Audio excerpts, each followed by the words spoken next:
The next part is our news and rumor section of the podcast.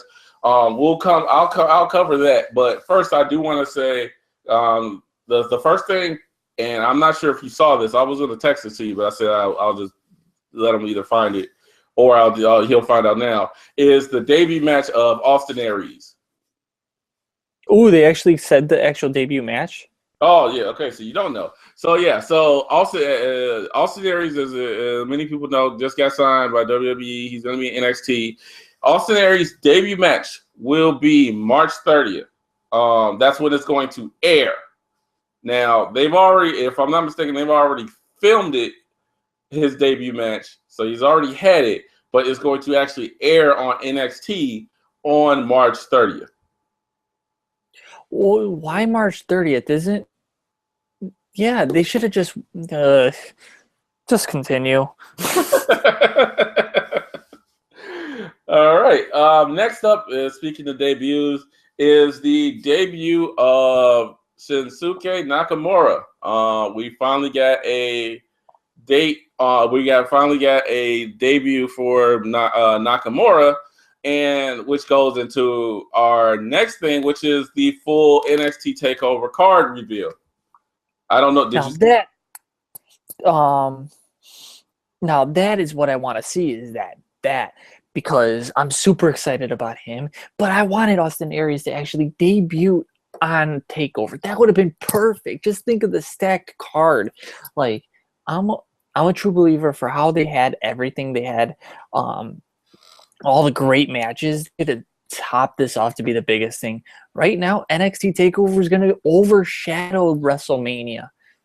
Yeah, I think so as well. So just let's go ahead and cover the matches. First up, I got is the debut of Shinsuke Nakamura versus Sami Zayn. Because basically, as you can guess, Sami Zayn loses against Samoa Joe. So Sami Zayn is going to fight in Nakamura's debut match. That should be a really good match.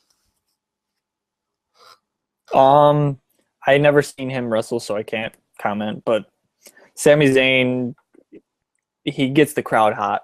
Yeah, he's wild, and so I think he can pull off a good match. I just don't know about this guy. So, all right, the next match is your guy Austin Aries is gonna have a match at NXT Takeover versus Baron Corbin. Give me a break. What's the problem you have with this? I hate Baron Corbin. He's boring. I think his finisher is good, but Austin Aries is walking away. We'll do our whole thing later, but Austin Aries is walking away. Thank God. Baron Corbin, please just fire him. No, the thing with Baron Corbin is that he is boring, but he has that look, the look that he has, and he looks like a lone wolf, and that look that I don't give a crap look.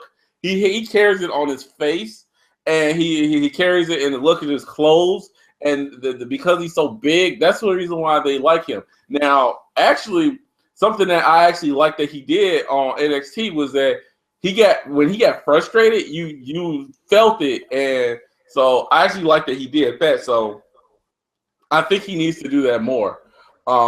But I don't have as much of a problem with Baron Corbin as you do, because I like the way he works in his matches. So if you can have a good match, they can work with you on your gimmick, and if you're boring and stuff like that, as long as you listen, they got the people down there that can teach you what to do. So I'm cool with that. I'm not going to say what I want to call you right now. All right. Tell me the main event. I'm telling you the whole card. All right. So next up is Dash and Dawson will be fighting American Alpha for the NXT tag belts at NXT Takeover. I'm guessing American Alpha, this is when they're going to go over for NXT, and they're going to win the belts, because I mean they've been kind of teasing it a little bit to me. So and I don't. Speaking of people that I don't like Dash and Dawson. I think like you think that that Baron Corbin doesn't have do you think he's boring? I think Dash and Dawson don't even have a gimmick. Like Dash always looks like he's the rough and I don't give a crap and type person. Dawson acts like a goofball on the side on the ring apron. I don't think that their gimmick work. I mean, their skills in the ring, their tag skills are fine, and they have really good heel tactics, but they don't have a gimmick at all, and it drives me nuts. So I'm looking forward to American Alpha actually beating them because at least they have a gimmick. I don't like their name, but they have a gimmick. So apparently you don't like either one of them. So whatever. Nope. Next. Yeah. Next match, and this one I'm actually excited for. Bayley versus Asuka for I'm awake. Women's title. You woke me up. Now we're talking about a match. That'll be a great match. Now, am I excited to see like Carmella and Emma and all them go at it for this title and get closer and closer? I think that's awesome.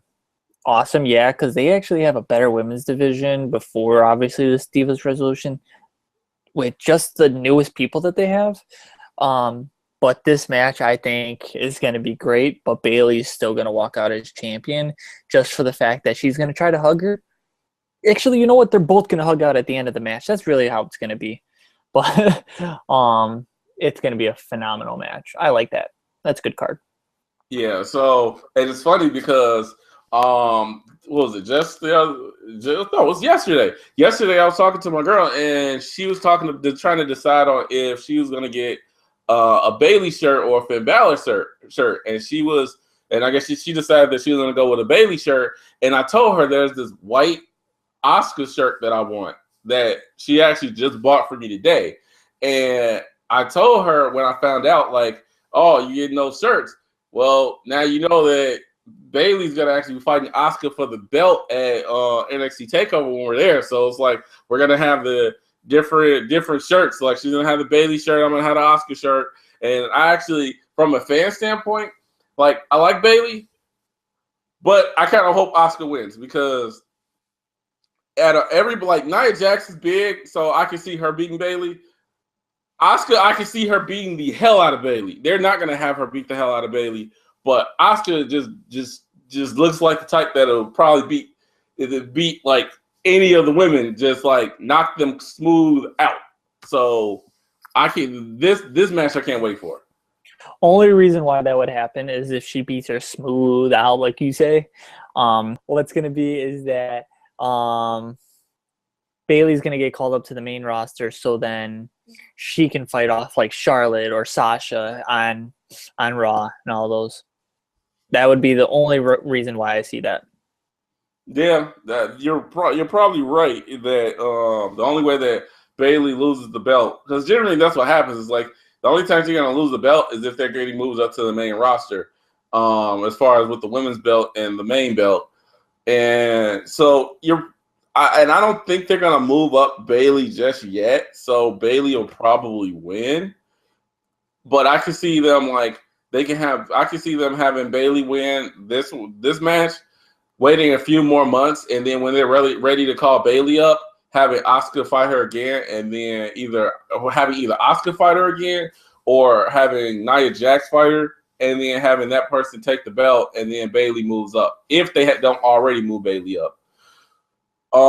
The final match of the card, and this is the main event, will be, so you probably already guessed it, Finn Balor will fight Samoa Joe for the NXT title at NXT TakeOver Dallas. That'll be a good match. The fact that you going there in person, you'll actually get to see him in his demon paint. You're going to love that entrance. It's going to be like nothing you've seen before, besides obviously like an Undertaker entrance, things like that. So his entrance alone at a TakeOver, oh man, that's totally worth it. That alone will make the night. But it's going to be a fantastic match. Samoa Joe and him, they can pull off. They did it before. They'll be able to do it again.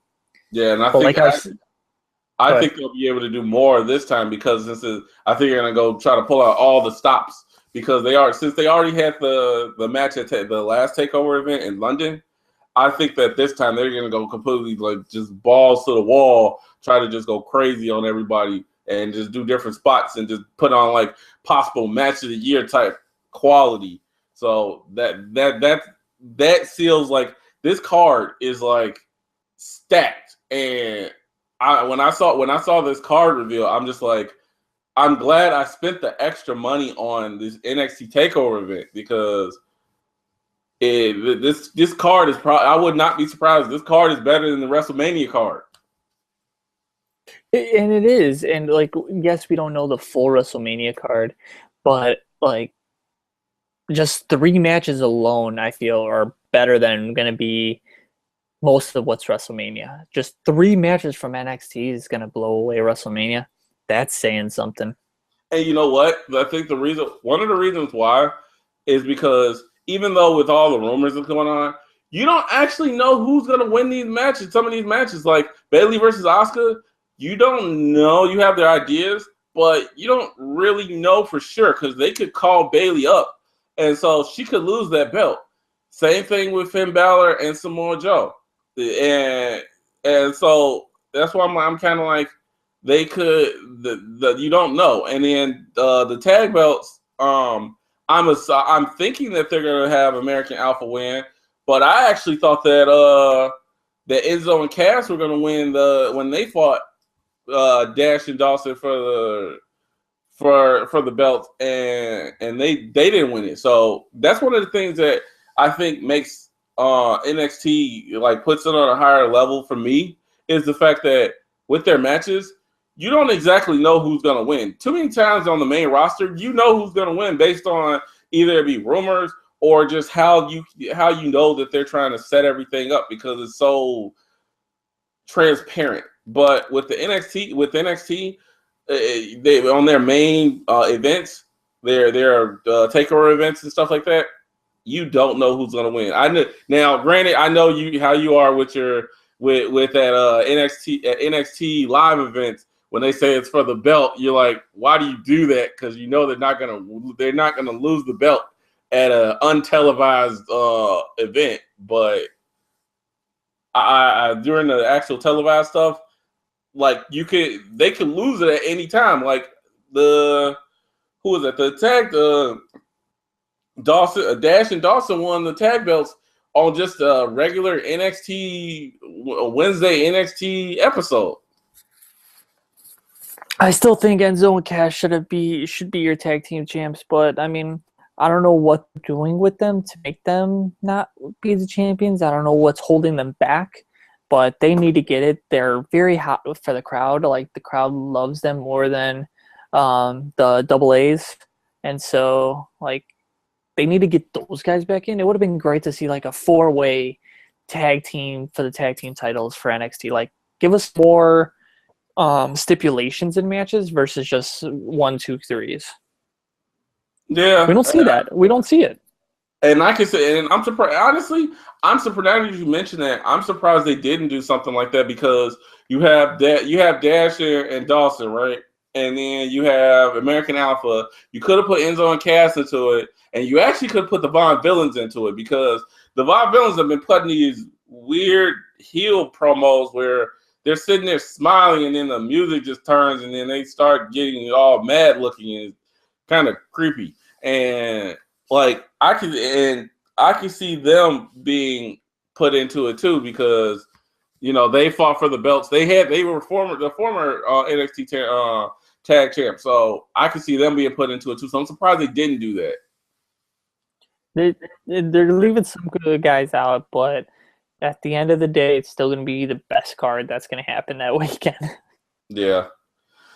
Now this card actually kind of brings up the rumors that I've heard, and that's a possible call up for some of these wrestlers. So there's a rumor out there that I've read at different locations that there's a possibility that Samoa Joe and Sami Zayn might get called up to the main roster. In fact, Samoa Joe might get called up to the main roster as early as the next night on Raw. So, that's the rumor out there now, and also it's also possible that Finn Balor might get called up to the main roster as well. The only thing is that the rumor out there is that they might not bring him up because they want him to still be the face of the face of NXT. But you can kind of gauge it based on what happens in this match. Like if Samoa Joe wins the belt, obviously Samoa Joe staying in NXT, and they still might not bring up Finn Balor. But if Samoa Joe loses his match against Finn Balor at NXT Takeover, there's no question to me that they're gonna push Samoa Joe up to the main roster, because it's not like they're not paying him like a main roster wrestler. They put him in NXT, and they used him to very good effect to help build up NXT even more. But I think it might just be time for him to come to the main roster too. But the thing about all these guys coming up is where are they going to end up, right? Like you have AJ Styles, and I'm sorry that I always bring him up until everyone is getting annoyed by hearing me say that. But like, I want to know how far he's going to go. He's going to have fantastic matches, right? You have Samoa Joe, you bring him up, but these guys, I want to see them make it to the actual main events. I don't want to see them be mid-card. Look at Adam Rose. Look at what happened to the Nexus. The only major player that you have that came from NXT is really Roman Reigns, because he has the look, supposedly. AJ Styles, he's a skinny, small guy. Samoa Joe, he's a bigger guy. Kevin Owens, he's a bigger guy. Fat guy. Okay, he's a fat guy, yeah. So, like, can you have these guys pull off the best matches and get people excited to come to Raw, SmackDown, pay-per-views again? Yes. But are they enough to be a face? I don't see a lot of those guys being the face of the WWE when they're already the face of TNA. Ron Killings, he was a champion in TNA, right? Look at R-Truth. Oh my God! Look, R-Truth he wasn't even a mid card. What people do with some of this talent, some of the people that they have, like that's just on these other wrestling promotions that choose to do that. Because when he first came to WWE, he was K-Quick, and he forever will be K-Quick to me. And then when he went to did he go to TNA next? I think. He was in TNA for a long time, so we'll just say yes. Yeah, and then he became Ron the Truth Killings, and then he came back, and then now he's R-Truth, and like they gave him the belt. All right, that's fine, but I never saw him as like a main event talent. Just period. I know he's like athletic as hell, and he's still athletic as hell, even though he's like in his late 40s. But I don't see him.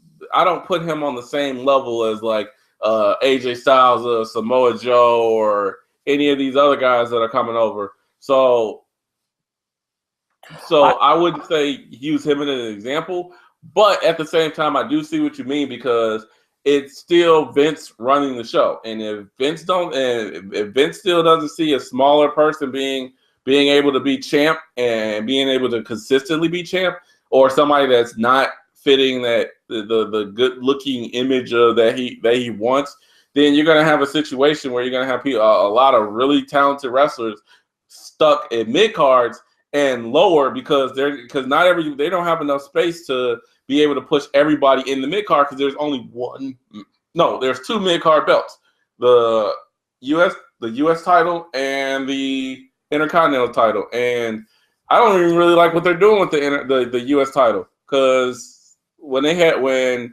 other than John Cena having it, I haven't really cared who had it. Yeah, Alberto Del Rio Callisto doesn't do it for me.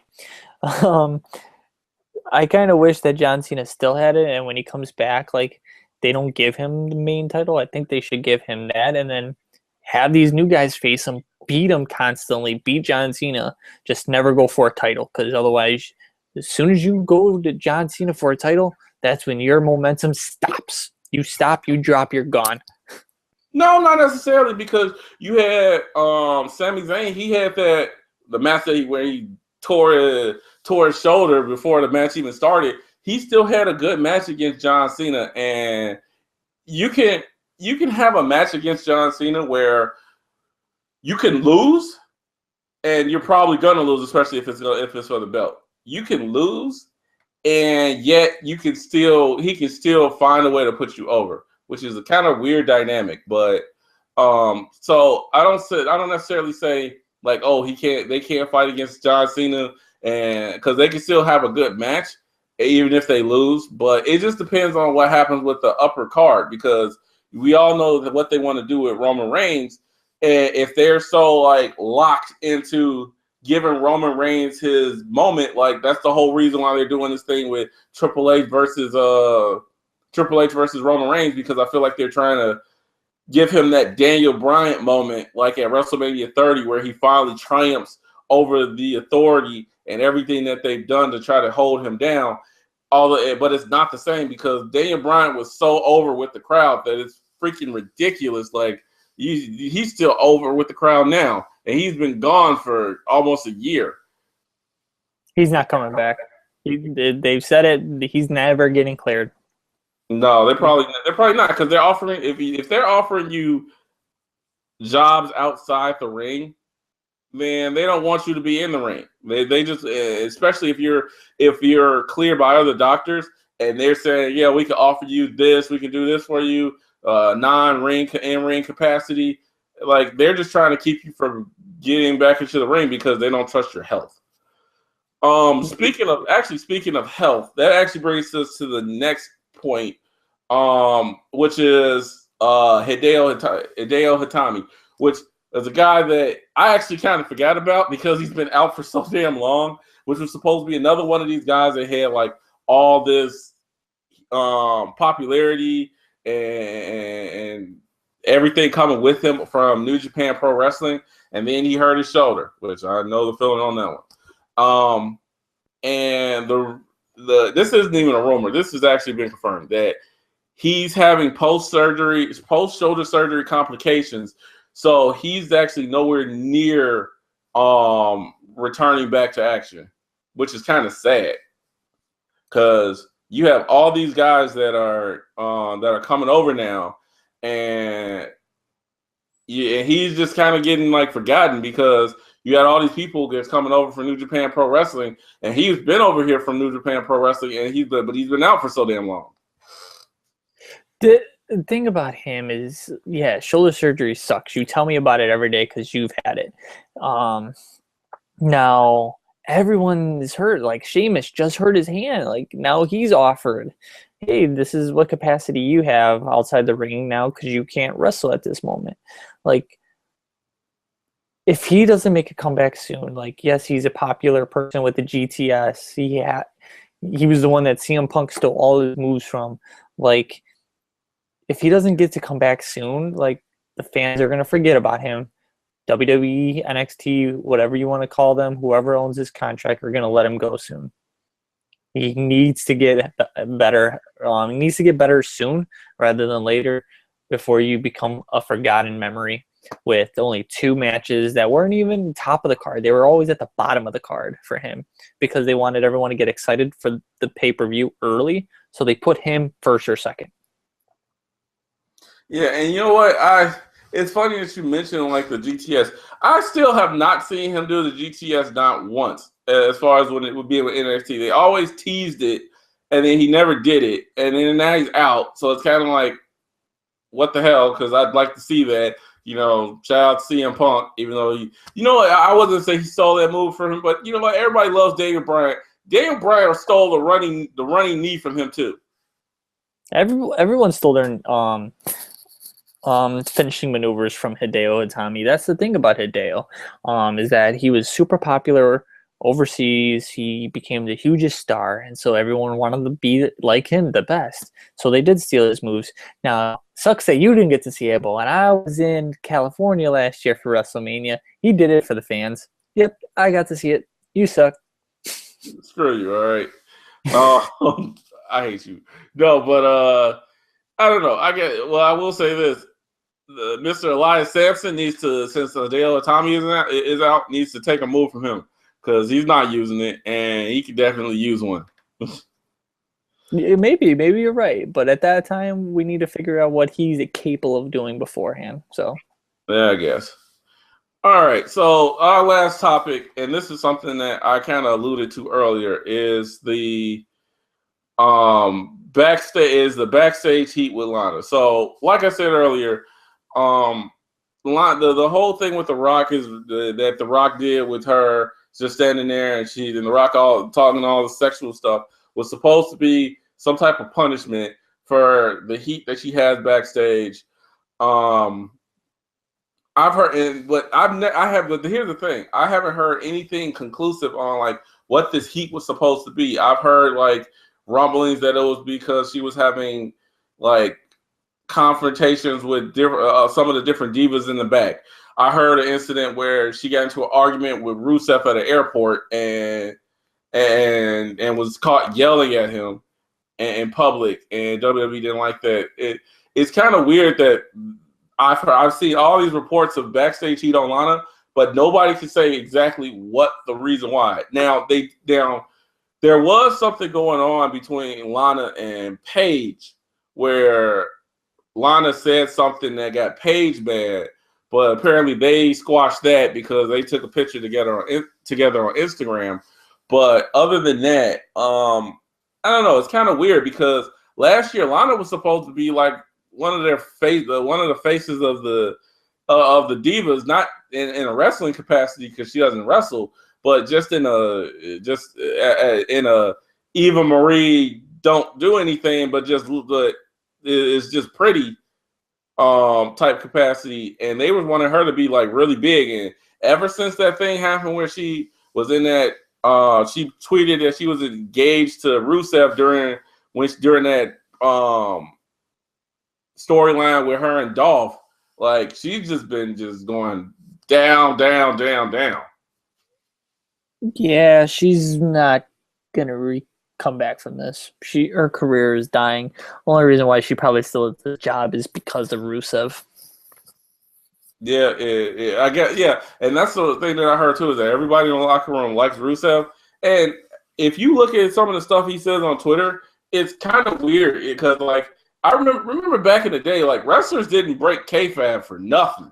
It was like they'd have to be somebody that they were feuding with that had to be dying before they break kayfabe out in public. Nowadays, because of the times, like people break kayfabe the second they're off the camera of the like Raw or SmackDown. So because Rusev had like an interaction between him and fans, and I don't know, it was kind of funny, but it was kind of weird too. I'll post some of it on the screen once I edit this video.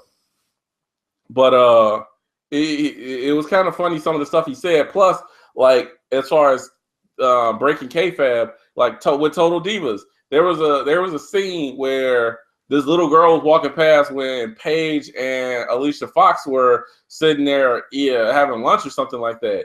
And this is during that storyline where it was Team Bella versus Team PC, BC, EC, whatever the hell they're called. And the little girl was like, when are you all fighting? And then they told her like, oh, later on. And she was like, oh, you all are really, but you all are eating together. You all are really going to fight, da, da, da. And so it's kind of funny that like nowadays you don't have to worry about like stuff like that, except for situations like Lana did where she posted that she was engaged in a situation where she's supposed to be broken up from Rusev and in a relationship with Dolph. And like that kind of ruined that whole dynamic. But I guess you can kind of blame TMZ for that too. Damn you, TMZ. Thank you for giving us good information. All right, so that's all we got for today. So any final thoughts for this week of wrestling? Happy birthday, Sheamus. Today is his birthday. Nah, that guy sucks. I don't care about Sheamus. You know what? I won't be mean. So happy birthday, Sheamus. You said Sheamus, right? Yeah, I said Sheamus. Okay, yeah. Hope you feel better and all that good stuff. All right, guys. So that's the end of this week's podcast. After we get this edited, you can find us on our YouTube channel. Don't forget to follow us on Twitter. Our Twitter handle is right here. Yeah, right there. Other than that, I'm Chris, and that's AJ.